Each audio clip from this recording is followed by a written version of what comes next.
Speed. Man's need for it is undeniable. He expresses it in the sky with thrusting jet aircraft, on the ground with screaming race cars,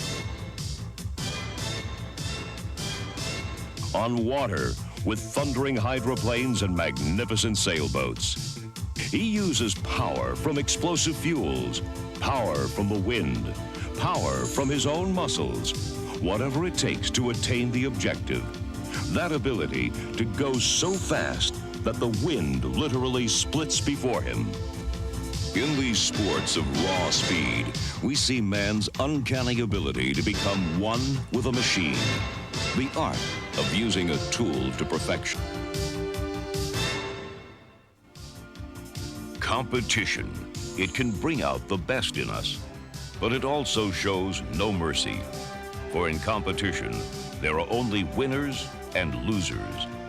And entering the 1990s, the American automakers were not winning. Some even said they could no longer compete. With their market fast slipping away, they needed a winner. Join us now for an inside look as a team of American engineers, along with a world champion driver, race the clock to come up with that winner and regain the competitive edge.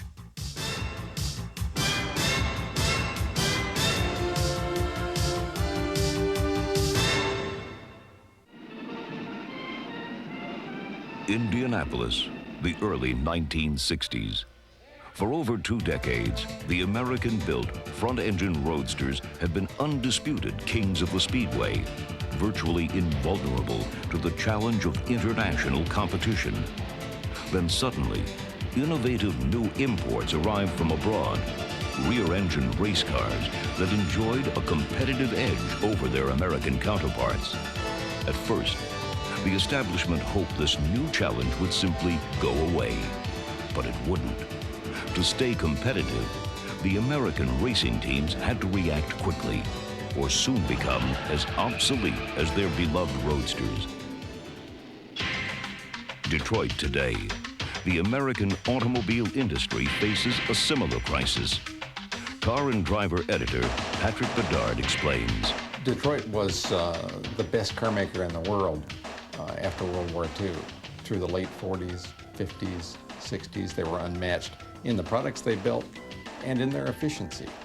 Have you tried DeSoto's new triple-range push-button driving? In DeSoto for 57, you just touch a button and go. Split-second getaway in the most exciting car in the world today. And in DeSoto for 57, you get Torque Flight automatic transmission, the smoothest, most responsive transmission ever made. See and drive the 1957 DeSoto with triple-speed push-button driving. It's the most exciting car in the world today.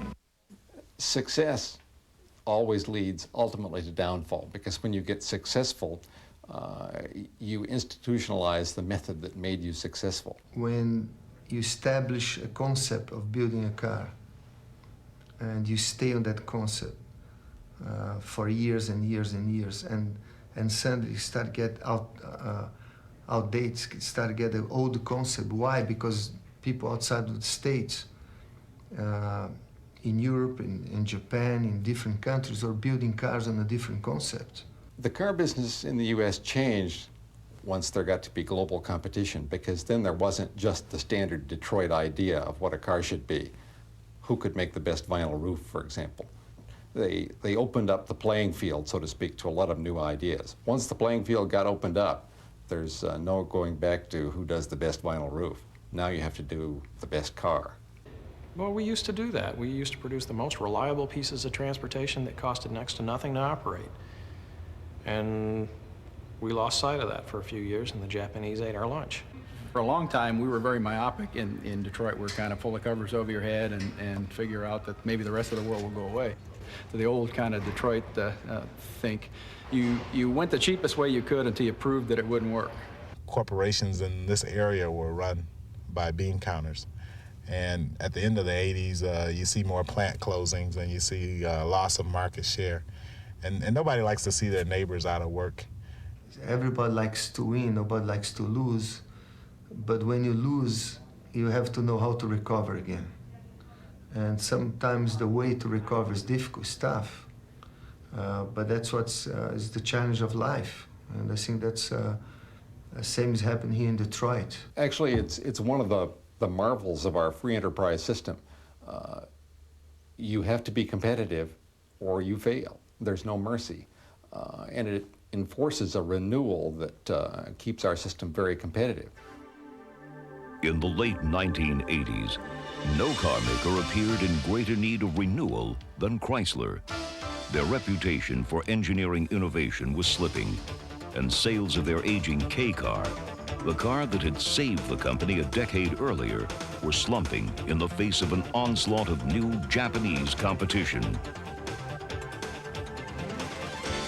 Perhaps in the late 70s, early 80s, we could have ignored the Japanese threat for a while and pretended that it wasn't there. But in reality, we in the product development community had to look at vehicles to say, are we competitive in the way we are developing vehicles? And it became very clear with some of the introduction of their new products that we were not competitive and that we had to get our head out of the sand, get the rose-colored glasses off, and stare at what we were doing and say, we've got to equal them on a productivity standpoint. And it's no question that it said, you're going to have to engineer cars differently than we've been engineering cars. We were going to have to change. It became clear by 88 and 89 that Chrysler, in order to pull itself out, would have to make a significant new car, and money was required to do that. Chrysler Corporation not only had to build a car that people wanted to buy, but they had to do it quickly enough so that the money would still last in the treasury.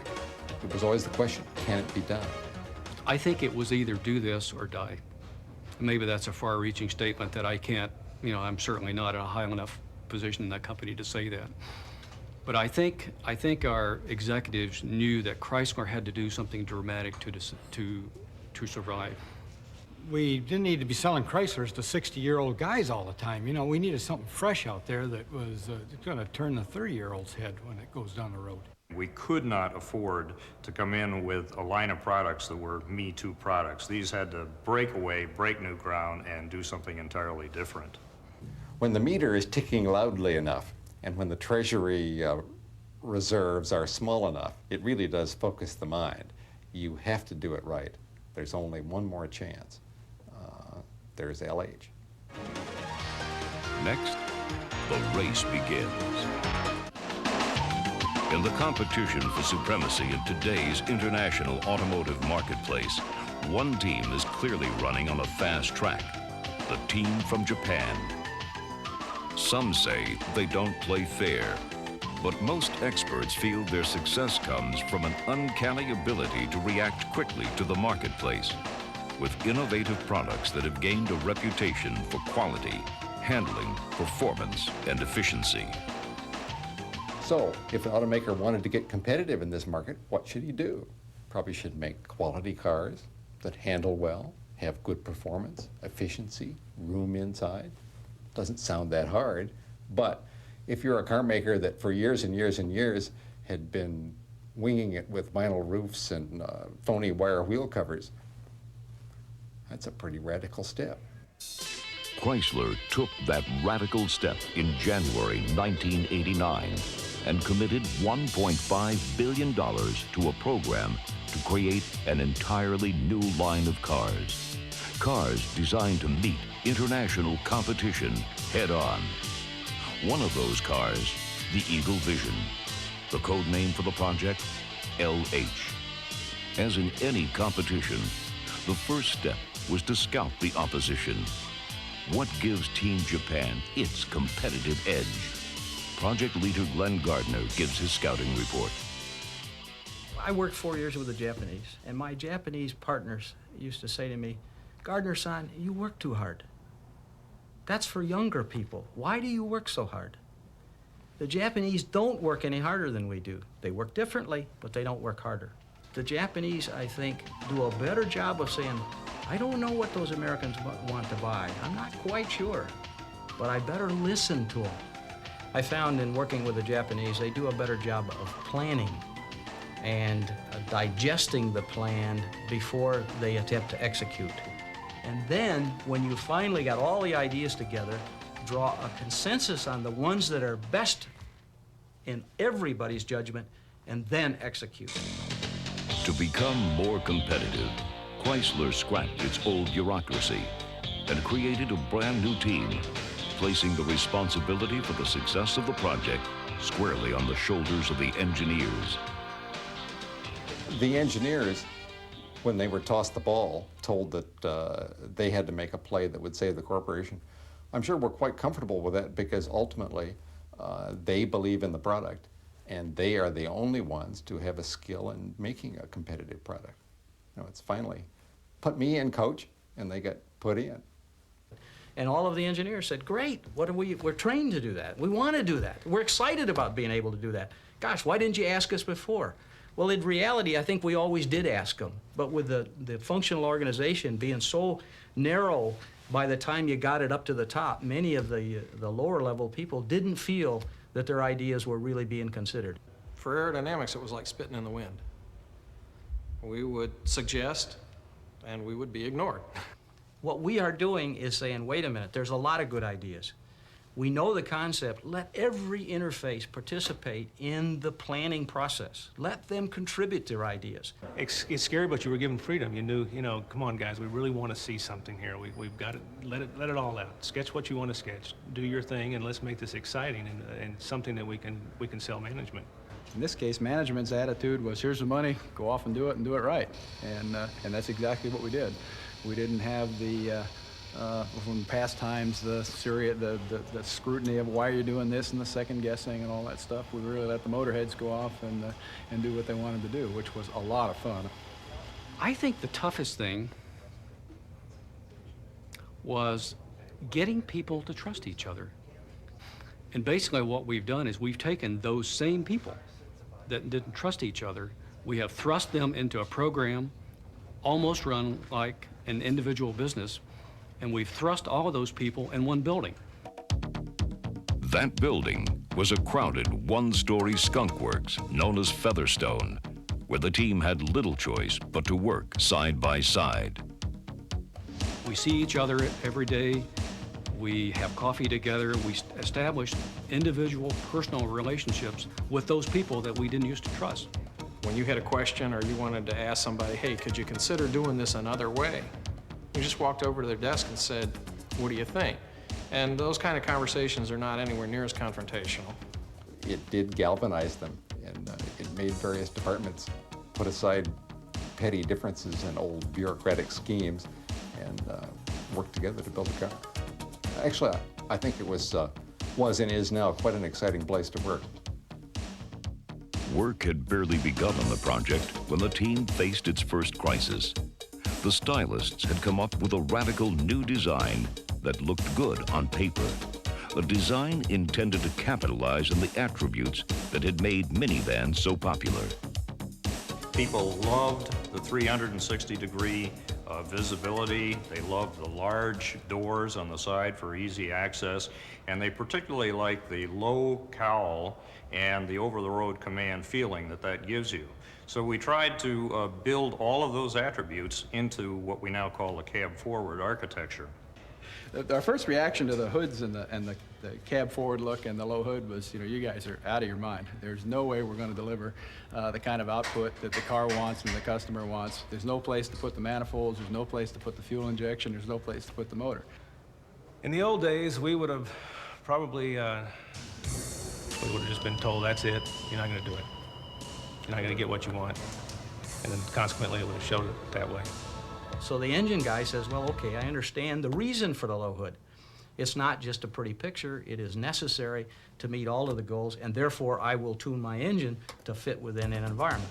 They literally had to reinvent the heater air conditioning systems, the front-end cooling systems, and everything that is packaged under that very abbreviated hood that you're seeing. And as you can see, if you look carefully at this hardware, it is an extremely compact, extremely space-effective design that, in the end of the day, represented no compromise in performance or fuel economy or any of the things that the customer expects from his power plant, and gave Tom Gale's guys and the design members of the team that swoopy hood that they love. And I got to admit, it's a great looking piece. The engine guys are now more proud of their engine because they've been able to meet an outstanding engine performance criteria with a very difficult environment, which in the past they would have resisted. That's how we did it, through working together and really understanding what each other was trying to accomplish, as opposed to what was characteristic when I started in this business 20 years ago, was kind of an adversary relationship. Those guys want this, we're not going to give it to them. We're replaced with, well, now I understand what they're trying to do, and they understand what we're trying to do. Let's work together. With the team all in agreement on the design, the engineers now had to race the clock to bring their design to market before competition got wind of it. To maintain secrecy, they created a fleet of carefully disguised test vehicles known as mules. Under their homely bodywork was concealed the suspension and drivetrain for Chrysler's hope for the future. A future some in the automotive press were now beginning to question. I recall being at a presentation by Mr. Lutz in the summer of '90, where he told us how much money was going to be spent on the LH car, and then, in order to dispel any doubts that Chrysler could stay alive long enough to do this car, he started talking about where those funds would come from. And boy, as the months went by, it was real close, time after time after time. Next, the race continues. Emerson Fittipaldi tests the first Eagle Vision prototype.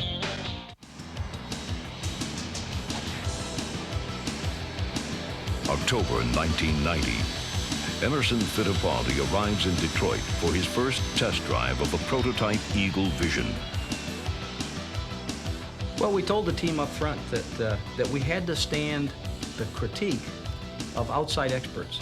And we said, look, we want a world-class suspension. We want the vehicle, all of us of the team agreed, we want the vehicle to handle in a world-class manner. We want it to be the best of the best. And where else can we get a judgment of the best except getting one of the best to drive the damn thing and tell us, in fact, it does meet that criteria. People don't realize how much someone like myself that loves cars. I mean, all my life I've been inside racing cars and passenger cars. I was going to be, I want to be engineer, a car engineer. Because of my racing activities, I stopped, but I was on the way to be a car engineer when I stopped.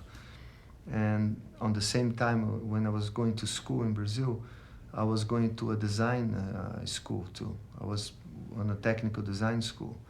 And I stopped both when I be a professional racing driver. But I love it. I mean, I love every detail. Now, were we nervous? You betcha. First time he drove the car, all of us were kind of shaking and twisting and sweating a little bit because we thought we had done the job, but you were standing the test. Now we had a pro. But possibly you just need a little more stiffness in the rear in this car, as roll stiffness to help with this. The balance. The balance, yeah. We've got 95 more weeks to go. That's great. It's nice that we don't have to worry too much about starting with a bad suspension. We got great suspension to start with. So and you know, hitting the undulations, you don't feel any bump steering on the car too, and that's, you know, very safe. Many people think a racing driver wants to get on a passenger car and drive banzai. I mean, 180 miles per hour on the streets, squeezing the wheels around the corners. I mean, that's not the case.